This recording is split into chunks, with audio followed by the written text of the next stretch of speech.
Hello students.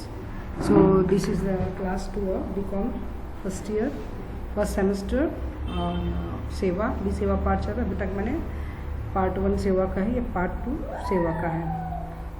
अभी तक हमने स्टोरी जो पढ़ी है नरोत्तम सहाय की स्टोरी थी, जिनकी पत्नी हॉस्पिटल में भर्ती है और उनके बच्चों के पास टाइम नहीं है ना, तो उससे नरोत्तम भी थोड़ा डर जाते हैं। आगे है, पापा आप मम्मी का ठीक से इलाज कराइए, आप ही को ध्यान रखना है इनका। पत्नी की नाक में नली लगी थी, जिसके रास्ते दूध, जूस और पानी उन्हें दे दिया जाता था। ड्यूटी पर तैनात नर्स नियम से 3 घंटे बाद आती और पत्थर में पिला जाती है। मैंने जैसे लास्ट बताया था, जो पार्ट 2 उसके जो डायलॉग्स है आपको थोड़ा याद रखना है, किसने किससे कहा था और उसकी व्याख्या कैसे करनी है। अगर कोई still I am telling anyone want translation for English, so please inform me. बेटियों ने अफसोस से में सिर हिलाया। मम्मी होश में होती तो हम कोई ताकत की चीज़ बनाकर इन्हें खिलाते, पर अब तो लिक्विड डाइट के सिवाय कुछ दिया ही नहीं जा सकता। हमारा रुकने का क्या फ़ायदा पापा, हम जाएं। नरोत्तम जी का मन बेटियों के आने से थोड़ा संभला था।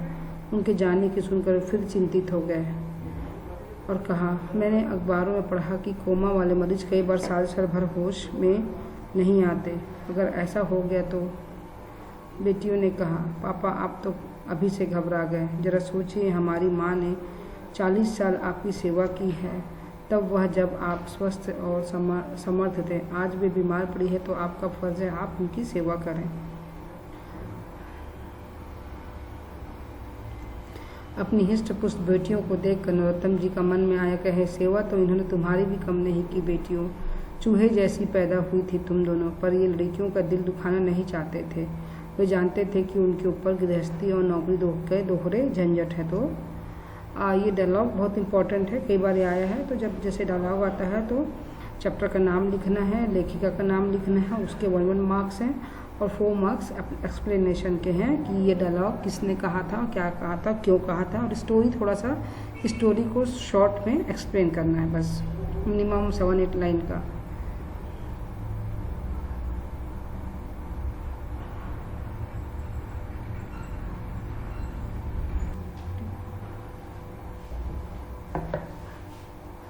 याद रखिए पापा, हमारी मम्मी के हाथ की छोटी उंगली भी हिलती रहे तो मैं इन्हें जिलाए रखना है। हमें अपनी माँ सारे संसार से ज़्यादा प्यारी है, और कुछ नहीं तो कहने को तो कि हमारी माँ अभी भी है।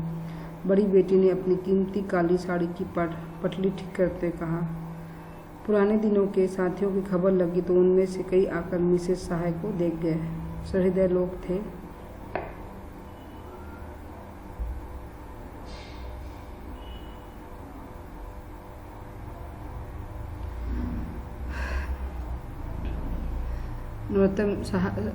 सबने अपने फ़ोन नंबर नरोत्तम जी को दे दिए, जिससे किसी भी ज़रूरत में वे उनके संपर्क कर सके। 4-5 दिन में नरोत्तम जी की डायरी फ़ोन नंबरों से भर गई। 1-2 दिन पड़ोसी भी उनसे मिलने आए। मरीज की हालत जैसी की तैसी थी, बस इतना सुधार था कि वे कभी कभी अपने बच्चों के नाम अस्फुट स्वर में दोहराती। पड़ोसियों ने बड़ी आत्मीयता से कहा, सहाय साहब आपको किसी चीज़ की ज़रूरत हो तो बताइए, आप भी यहाँ रहते रहते बहुत थक गए होंगे। हमदर्दी के शब्द बोल सुनकर नरोत्तम जी को लगा कि वो वाकई बहुत थक गए हैं। उन्होंने महीनों से कोई मनपसंद चीज़ नहीं खाई है। अस्पताल की कैंटीन के खाने की तरफ देखने की इच्छा नहीं होती थी। उन्होंने बड़े संकोच से कहा, अगर हो सके तो थोड़ा मीठा दलिया बनवा कर भिजवा दीजिए। जरूर जी, पड़ोसी ने कहा और अलविदा ली। अगले दिन सुबह पड़ोसी दफ्तर जाते हुए 2 मिनट के लिए अस्पताल। एलो जी सहाय, इसके दलिए का सब सामान है। वाइफ ने कहा है तो उसे दलिया बनाना आता नहीं है, यहाँ कैंटीन में बनवा लें आप। नरोत्तम जी हक्के बक्के दलिए, चीनी और दूध के पैकेट देखते रह गए। पत्नी की चेतना जब जब लौटती वह विस्सु विस्सु पुकारती। नरोत्तम जी ने एक परिचित से बेटे को फिर फ़ोन करवा दिया। 4 दिन तक वे तनाव में रहे। क्या हुआ, विस्मय क्यों नहीं आया, कहीं वह खुद तो बीमार नहीं है, उसने कोई खबर क्यों नहीं की। 5वें दिन सुबह 9 बजे विस्मय की नीली मारुति वार्ड के सामने आकर रुकी। उनका बेटा, बहू, दोनों पोते कमरे में दाखिल हुए।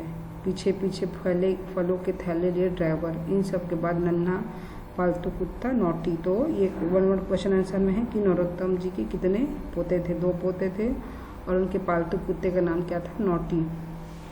मैं तो जापान गया हुआ था कॉन्फ्रेंस में, अभी रात 2:45 पर लौटा।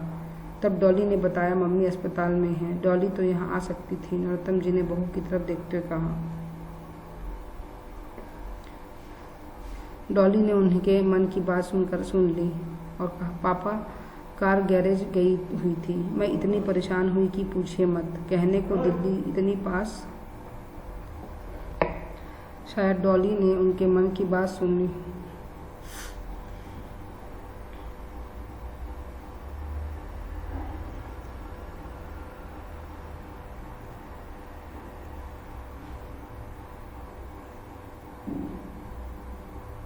सबने अपनी अपनी तरह से बेहोश माँ को प्यार किया। विस्मय ने माँ के तकिया ठीक करते हुए कहा, पापा मम्मी बिल्कुल ठीक हो जाएंगी, देख लेना। विदेश में तो एक लड़की 23 साल बाद कोमा से एकदम भली चंगी होकर निकली। कार एक्सीडेंट हुआ था उसका। नरोत्तम जी का पोर थकान से बेजान हो रहा था। डॉली ने उनके लिए संतरा छिल कर दिया तो उन्हें लगा कि उनकी भी सेवा और आराम की जरूरत है। दोनों पोते स्वागत और प्रतीक, क्या नाम था उनका? स्वागत और प्रतीक, कुछ देर दादी के बिस्तर के पास खड़े रहे। जब उनकी आवाज़ से भी दादी नहीं जगी तो नोटी को लेकर बाहर निकल गए।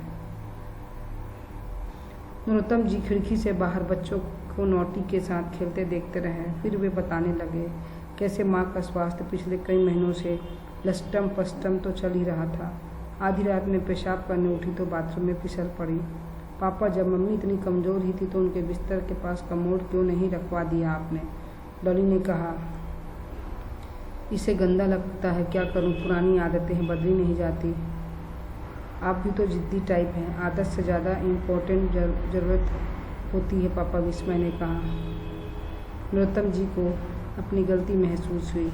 वे बेटे के सामने अपने को अनाड़ी और पुराना पा रहे थे। यूँ तो वे अपने समय में उच्च पदस्थ अधिकारी रहे और अपने दफ्तर के शहंशाह, लेकिन बेटे ने उनकी कंपनी में कुल 7 साल में इतनी तरक्की कर ली थी कि उसने न सिर्फ पिता को बल्कि अपने साथियों को भी बहुत पीछे छोड़ दिया था। आए दिन उसका देश परदेश दौरा रहता था। महज 30 साल की उम्र में उसके व्यक्तित्व में गजब का आत्मविश्वास था।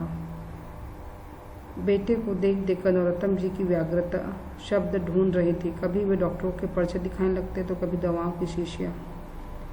पापा कोमा पेशेंट के साथ सबसे अच्छी बात यह होती है कि हर मिनट की देखभाल नहीं करनी पड़ती। डॉक्टर क्या कहते हैं, कब तक होश आ सकता है? कहते हैं कभी भी आ सकता है। आप ऐसा कीजिए, आप अलग से एक नर्स रख लीजिए और आप पर बहुत स्ट्रेन है 24 घंटों का। डॉली ने कहा, पापा फिर तो आप घर जाकर रिलैक्स भी हो सकते हैं। अकेला घर मुझे काटने को दौड़ता है, क्या करूं, मेरी तो अक्ल हैरान है। 15 दिन से बस मैं हूं और इसका बिस्तर। रात में भी ठीक से सो नहीं पाता, यहीं गिर ना पड़े। बिस्तर ऊंचा है ना और बीच बीच में चौंकती है। डॉली ने बिस्तर का मुआयना किया और ऐसा कीजिए पापा, एक तरफ बिस्तर दीवार से सटा दीजिए।